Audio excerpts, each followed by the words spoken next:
Nos trasladamos ahora hasta la posada del Kenti en Nicho Cruz y estuvimos conversando con la doctora Gabriela Tórtolo, especialista en síndrome metabólico. Y en este caso hablamos sobre el cerebro y el hambre real. Esto nos decía.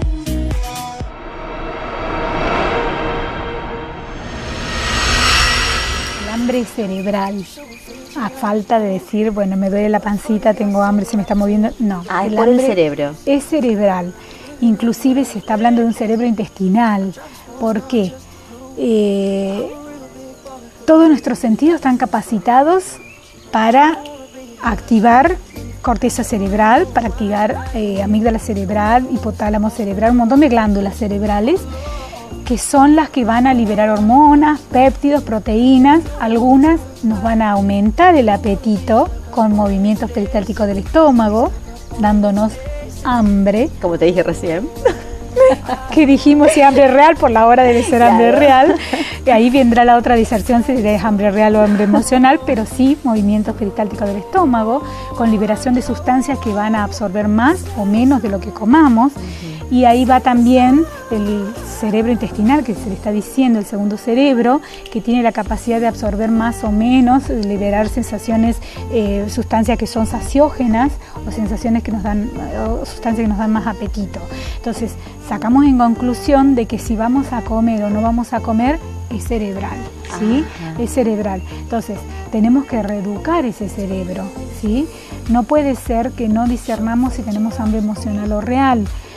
Vos me comentabas justamente que te está dando un poquito más de hambre a la noche. Sí, siempre. A mí me gusta comer, Bien. sentarme a comer dulces y todo ese tipo de cosas a la noche. Y hablamos justamente de que, qué es lo que te dan ganas de comer. Son cosas que te dan placer. Sí. Entonces eso es un hambre emocional. Se disparan a nivel de corteza cerebral recuerdos, olores, por la televisión, por lo que estemos escuchando, leyendo, mirando. Hay disparadores y esos disparadores se hacen acorde a lo que tenemos guardado.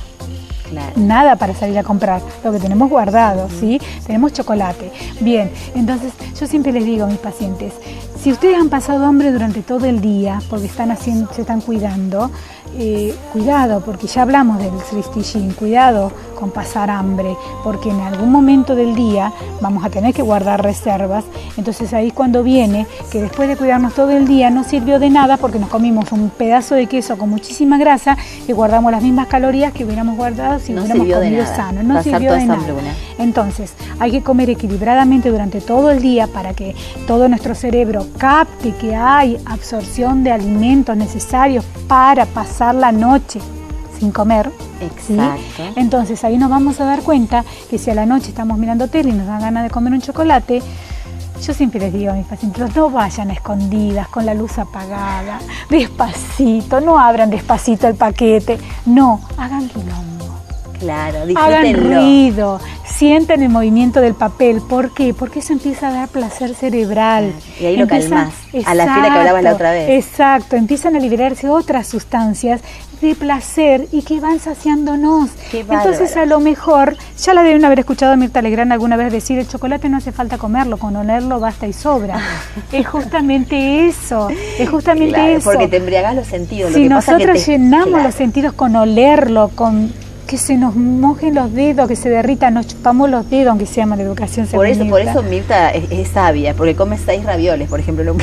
Yo me lo voy probando. Pero los mastica bien, los saborea bien. Es verdad lo que decís. Determina con qué están hechos, o sea, mandamos al cerebro toda la información posible. Claro. Entonces, yo siempre les digo que esas glándulas son como si fuesen un colador, tienen muchísimos receptores de placer y de sufrimiento. Si nosotros nos sentamos frente a un plato y decimos, ay, con esto voy a pasar hambre, estamos mandando información negativa. O si dice, esto me va a engordar un montón. Información negativa. Igualmente, por más que digamos lo va a engordar mucho, lo más probable es que lo comamos igual, pero lo comamos con culpa. Entonces eso va a generar mayor respuesta a la absorción de los alimentos. En cambio, si nosotros lo comemos con placer, disfrutándolo, así sea ese pedacito de chocolate que inunde nuestro cerebro de placer, nos va a producir cierta saciedad. Alimentación consciente se llama esto, saber qué estamos comiendo en todas las aquí áreas. Y ahora, disfrutar de lo que estoy haciendo. Eso hace que un montón de sustancias como proteínas, péptidos, hormonas empiecen a liberarse como saciándonos. Entonces no vamos a tener necesidad de repetir, de comer más. es muy probable que nos saciemos mucho antes de lo que nos saciamos. Hablabas de que el cerebro también, bueno, el cerebro es el que dirige todo, ¿no? Hay un famoso neurólogo que dice somos un cerebro con patas, sí, señor. Y creo que eso es importante. Y hay una trilogía importante que también existe, que es el corazón, las glándulas tiroides y el cerebro. ¿Cómo operan también en el tema metabolismo, ¿no? Y justamente son todas las glándulas que están relacionadas con el metabolismo graso, relacionadas con el metabolismo del azúcar. Es lo mismo que estamos hablando. Si a nivel cerebral hay sufrimiento, las glándulas van a tener sufrimiento. Entonces los ácidos grasos ya van a pasar por el hígado, se van a quedar pegados en el hígado, va a haber una absorción mayor de ácidos grasos, va a haber una liberación excesiva de insulina si comemos mucha comida con azúcar.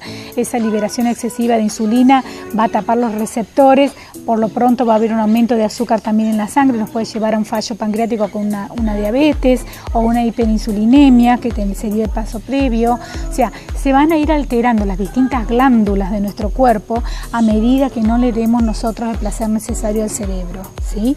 O sea, el comer en menos o el comer en más produce exactamente lo mismo. El daño funcional de todos nuestros órganos es directamente proporcional a lo que comamos. Exactamente. Bueno, clarísimo quedó, Gabriela. Me encantó, como Muchas cada gracias. nota que haces. Gracias, Un placer. muy amable. Nos vemos la próxima. Nos vemos. Hasta la próxima.